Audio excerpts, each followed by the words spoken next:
Hey everybody, welcome back. This is going to be a segue into next week because we're going to be starting to talk about React, and I wanted to show you the React build chain and how we can create a React application pretty quickly. Um, if you are already a React expert, feel free to watch this video very quickly, and if you're not, please feel free to watch this at 1.25 speed, just so that you speed this along, I guess. Um, Self-deprecating humorous side, I basically just wanted to kind of go over how things are structured and a few of the gotchas because um, with React, it's going to be very cumbersome and annoying, at least at the outset, to build things and to run a server that is going to stay up long enough without consuming all your credits. So there's basically a couple things here I want to talk about here. Um, First and foremost, I would recommend getting a React build chain up and running on your personal computer. Now, I have right here, um, this is the Windows terminal. I'm running Ubuntu on Windows and I'm running Ubuntu 20. I also have Ubuntu 18. Um, that is my setup. That's one that I prefer. You can use PowerShell for this. You can use pretty much whatever environment you want. And I'm fairly certain there's even other ways to do this as well, but you're more than likely going to want a terminal. I guess there's probably like a VSCode plugin for React and all that fun stuff. I'm just going to use the terminal though. Point is that if you are using a Mac, if you are using something else, you're kind of on your own for installing that onto your personal computer, because everybody's going to have a different setup, and there's no way that I can make one that's going to satisfy everybody. So look into some of the various getting React up and running computer guides. um, why am I saying this? From here on out, we're basically going to be developing React locally on our computers, and you'll be pushing them up to your server for deployment for, say, Meet a Grade or for your projects. The reason for doing this is basically twofold. One, to kind of hopefully reduce your annoyance with the Google Cloud upload system. I know it's not ideal in some cases.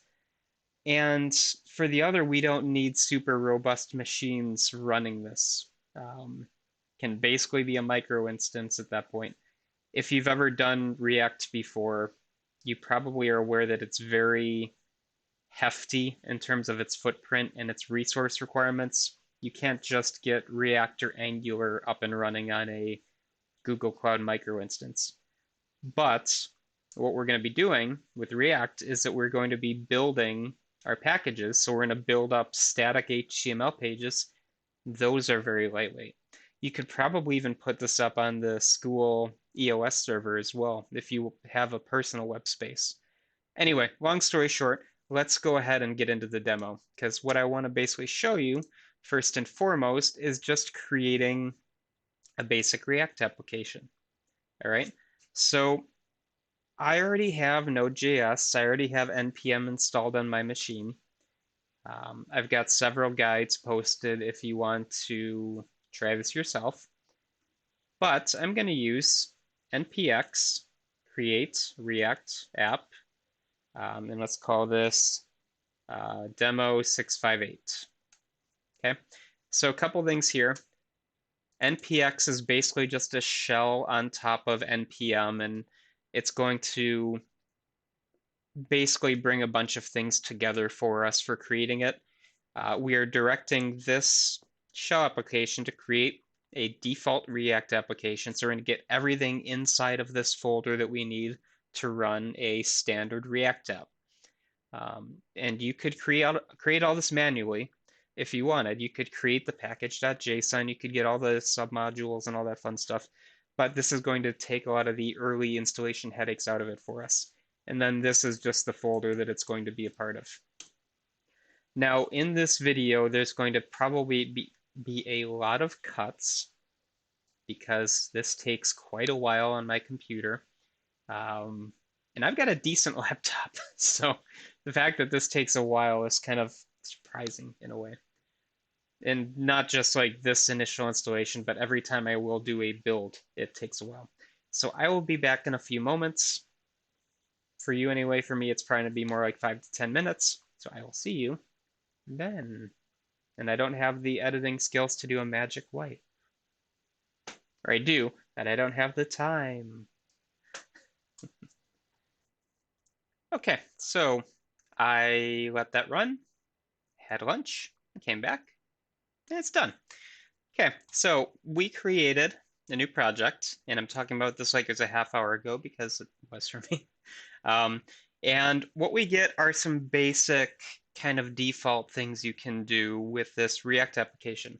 And it actually tells you, if you've never done this before, again, this might be new to you, how to actually work with this. So npm start is going to kick off a development server, meaning that you're going to run a local web server that will run your React application. And the intention would be that it's kind of like how Flask works, where you run the local Flask application, you just let it run forever, and you access it ideally locally. You can access this remotely if you have your computer set up to open the port and allow traffic in and all that fun stuff.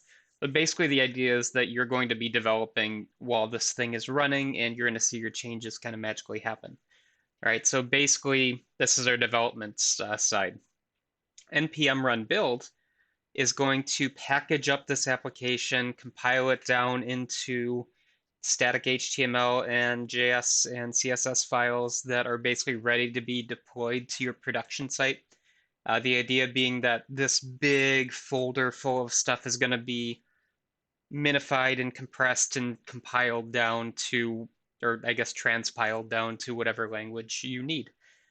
Typically, once you're ready to pull the trigger on going live, you do something like that.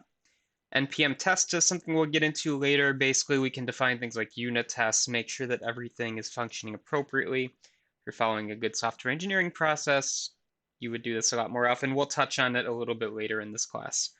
And the last one, we're not really going to touch at all. This basically removes all of the stuff that we're doing here, the dependencies, build chain, all that, and it's just kind of yanked out of the folder. So one-way street for that one. Now, there are two little caveats that I'm going to talk about here. When I run npm start, typically in a React application, you would expect it to live reload. And hopefully, I think we talked about this with Flask, but you run the server, you make a change in your file, and the server will detect that change and automatically rebuild. That's kind of the idea here, right? I'm using Windows subsystem for Linux 2, so this environment here has a very particular oddity. If you do it this way, live reload will not work by default.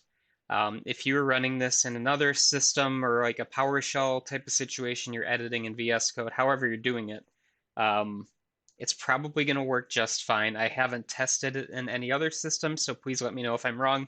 And this is a widespread problem, but for WSL specifically, love this environment, but man, does it have some interesting little issues. Live reloading doesn't work, so I'll pop this into, and actually, let me add this to my magic list of notes for links I need to provide all of you. This basically tells you exactly how to fix that. And sorry, 1 second here.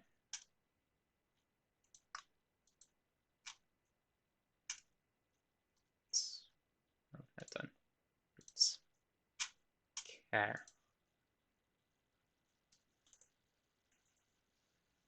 Okay, sorry about that. I wanted to make sure I saved this link. Basically, we need to add a environment variable that is going to allow for live reloading.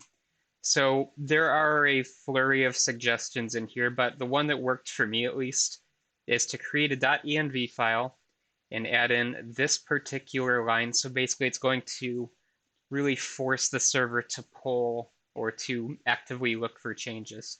I didn't try any of the other solutions. There's some comments in here. I didn't try fast refresh or anything like that. This one worked for me, so that's what I'm going to do. And I'm going to do it right from the outset. So if you're wondering what the heck is he doing, that's exactly what he's doing. So move you back off screen over here. Okay, so I created this folder. I guess I should probably talk to these since I don't think I showed you this yet. All these files are for computer graphics. Otherwise, this is just my little temp directory. CTMP, so you don't think anything weird. Fur is actually just adding fur to the computer graphics logo. So this is just stuff that I've done in Blender, is kind of course demos, things like that. Higher, always fun. And then I really get a kick out of this one. If you're not interested in graphics, skip a little bit beyond, but I really wish I was better at Blender. Great at following tutorials, but it's so much fun and so aesthetically pleasing to do cool stuff in there. Anyway, so here is my demo 658 folder that I just created, and this other one, a little bit of a test I was playing with off camera. So I'm going to go into demo 658, and inside of here we see README file, node modules, package lock.json, package.json, public, and source. Now, just to kind of mention, I'll talk about this in the proper React lecture. Basically, node modules, these are where all of your installed modules go for your particular project. Package.json is what we'll be using in a few moments. It's basically dependencies, configuration things, and all that. Public is going to be your assets, like images, CSS, HTML, boilerplate stuff. And then source is going to be your React code typically. And then there will be a build directory after we run Npm Run Build. First, though, we need a .env file. So let's clear this out. vim.env. And this is CHOKIDAR. I'm not really sure what that stands for. And I'm not going to look it up. Just magically trust that it works. Basically, this will be just fine. Okay, so now we've got another tab here with the pane split. And actually, you know what? I'm going to not do that because it does some weird refreshing things in there. So in here, I'm just going to run npm start. And this is going to take a hot minute. And over here, I'm going to look in the source directory while we wait. So here we have a bunch of JavaScript files, our logo, some extra stuff that we're going to talk about a little bit later. The file that we want is app.js. So let's pop this open. That's not how you spell app.js. src app.js. Okay, so again, this is React code. This is basically creating some components, returning them. We are exporting it so that it's a reusable component and usable in other areas of our application. We're grabbing the logo. We are grabbing our CSS code. And once we instantiate our application component, we are going to return a div with basically the React logo. Now, this particular syntax is not as flexible as HTML. Like, you can't screw things up and it will still just work. You have to make sure that you get everything correct. There needs to be a closing tag. If there's no closing tag, you need to add the slash. Becomes very finicky at times, just is kind of a warning. So this is still going off screen. I had a browser window magically pop up when the development server kicked off. Let's go ahead and bring that over here. Okay.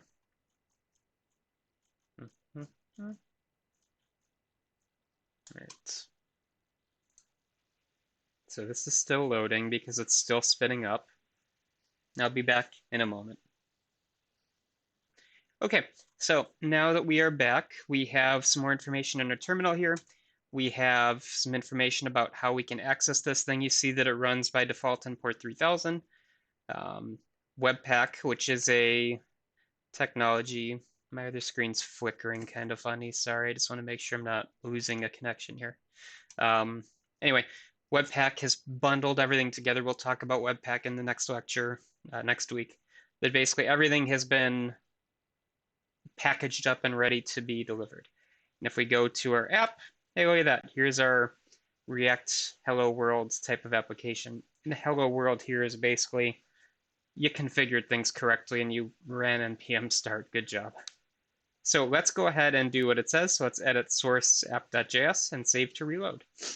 This is where that .env file comes into play. If I hadn't added it, this will not work. So let's go ahead and edit this. We're in React. CIS658 injection attack. Save. Go over here. This should reload. Should reload. There we go. Okay, sorry, it took a second. So we see that this thing automatically changed. I didn't do anything here other than save my file. And look at that. We have updated our React application. Incredible. So, goal here for you all would be to just get React installed on your local computers, get the default app running, which is npm start. And if you are using a framework or a setup similar to mine, make sure you add that .env file. But again, just play around with it. Now, the one other thing that I want to show you, I'm going to go ahead and cancel this now. So this server is not running anymore. Okay, save to reload. This will not load because it's dead. I want to do a build. So what this is going to do is it's going to package up your application so that you can deploy it elsewhere. So we are going to take our great, amazing React application and we are going to put it on our production server, meaning it's public facing. Anybody visiting my server could see it. Now, there's one little caveat that I want to really show you here, and that is the fact that by default, React is going to go to the root of your web directory, meaning that it is expecting you to put this in your var www HTML directory, and this is the only thing there. And the reason why this is an issue is that you might be running more than one site on your computer, or you might be doing subfolders or something like that. And you could solve this by just creating a subdomain or a virtual host for it. Sorry, but if you're just dropping it into a folder, so var www HTML, my React app, and you want it in there. Reason why this is an issue, so let's actually do this very quickly. So I'm going to go ahead and npm run build. So this is going to package things up. Again, it's going to take a moment, but I'll show you what's going on here. Okay, so that finally finished building. Now, what I want to show you is, okay, so we have this build directory, and if we look inside build, we see some JSON, our favorite icons. So that's basically that little tiny thing you see in your browser tabs. Our index page, some logos, other stuff. Our static content has been compiled down into build static. We see our CSS, JavaScript, things that basically go into our web page. The issue is that if we look at build index.html, and this is kind of minified so there's no white space, but if you look at all of the links, so here's a link to this JavaScript file, it's referencing /static. And what this does on a Linux machine, or pretty much most machines, this goes to the root of that directory. So it's going to go to the root of your web server. It will expect this to be in var www HTML static. It's going to expect it to be right there. And again, if you put this in a virtual host, the root of that virtual host is that folder. So it'd be like var www example, like you created before. But if we don't want to go through that hassle, which I know a lot of you found it a hassle, and it can be annoying to configure Apache, I guess first and foremost, let's go ahead and zip this up and see what happens, because I just want to show you the error. So I'm going to do a tar compressed archive, so a .tar.gz file, equivalent to creating a .zip or something like that, but Linux is pretty good at understanding tar files. So I'm going to package this up. So I'm going to package up build and tar.gz build. And what this is doing is basically just compressing it down and archiving and then compressing. I now have a build.tar.gz file, and I'm going to upload it to my web server. So this is in C. Again, this is just where I put it. Put it wherever you want. My build.tar.gz. Doing it this way also has the nice benefit of only needing to upload one file. With Google Cloud, it's one file at a time, right? So now I'm going to create, so I'm in var www HTML. This is my Google Cloud web server. I'm going to create a directory. So sudo make dir 658 demo, because that doesn't exist. Okay. And now I'm going to move that archive. Let's touch wider. MV, so my build into here. And now I'm going to unzip it. And again, we need to sudo this. So zxvf build.tar.gz. And I know there's ways that you can automatically create the directory when you unarchive. This is just muscle memory for me without needing to look up all the flags. So this is all going into build. And one thing we might notice, based on my lazy way of doing this, this is now in 650 demo slash build, which I don't want. So let's go ahead and move, actually, go ahead and move everything in build to the current directory. So basically move everything inside a build to the current location. And now I have everything in 650 demo, and I can get rid of build and build.tar.gz. And now I've got a nice website here. So what's going to happen when I visit this thing? I'm going to go to my IP address. Okay, Apache, and we called this /658 demo, and we're going to get a big fat error message. Or we're going to see nothing, but we look at the console, we get all these error messages. We'll get all of them. Main.js not found. Main.css not found. Main.manifest.json not found. Okay, it's looking for them at the root of my directory. Not a problem if you have nothing in that directory, right? We just put it in HTML. But I've got other stuff going on. Two ways we could fix this. You could manually update the links in every single file, and you could probably do that with like a grep and a sed or something like that. Little Linux terminal commands for updating text. Or we could just add a little directive to our React app. So in package.json, so this is back on my local machine, we have a list of our modules, configuration parameters, things like that. Right, so here's the name, here's my version number. You might have seen that pop up when I built things. Dependencies that I have, how we actually create our scripts, basically everything that we need for a standard React app. And we'll come back to this time and time again here. Let's make sure I get the syntax of this right. We need to add in a link to our, or not a link, we need to add in homepage. And then a link, not a link, a reference to where it needs to go.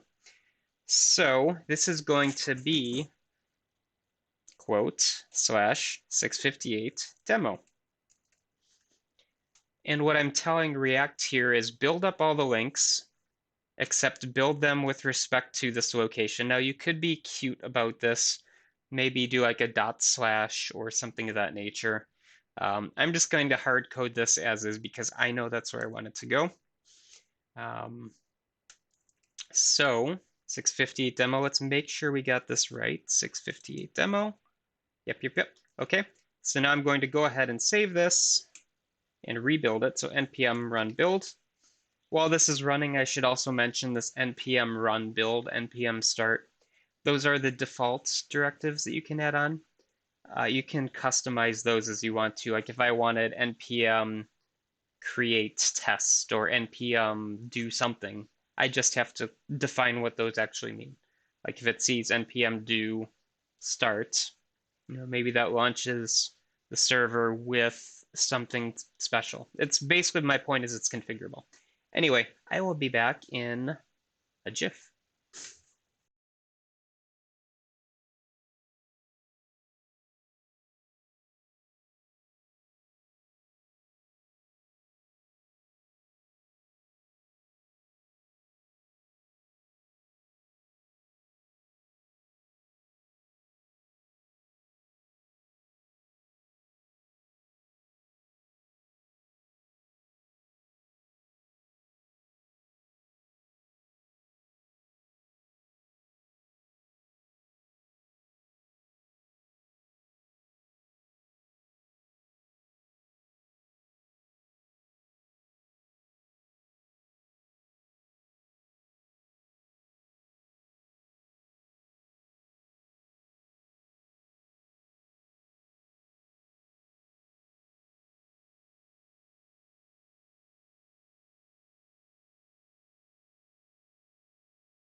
I don't even know what the clear command is in FTP.